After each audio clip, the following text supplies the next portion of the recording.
zamani wakava kwa pamwe chete kuva kare.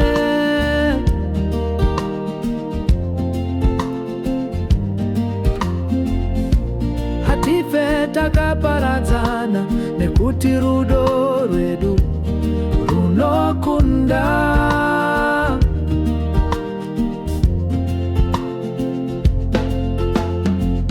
Ukama wedu, simba redu, ticharamba tichifarira pamwe chete.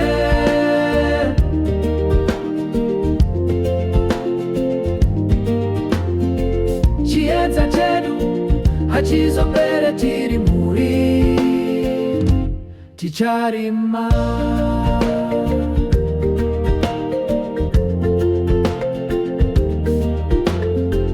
Mhepo inofema munyika yedu ichitakura manzwi evadzimu.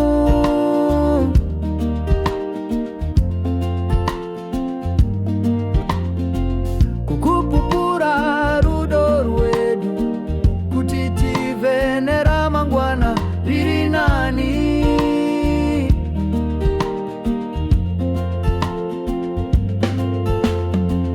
Ukama wedu, simba redu, ticharamba tichifarira pamwe chete.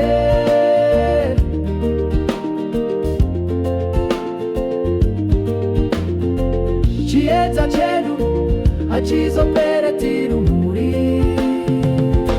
ticharima.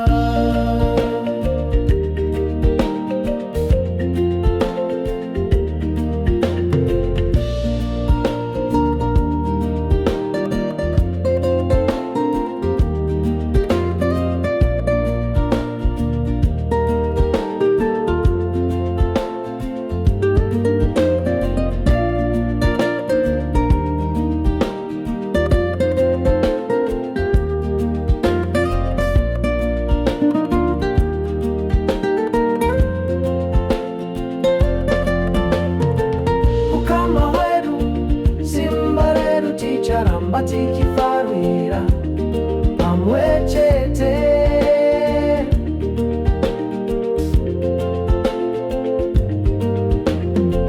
Chiedza chedu hachizopere tiri muri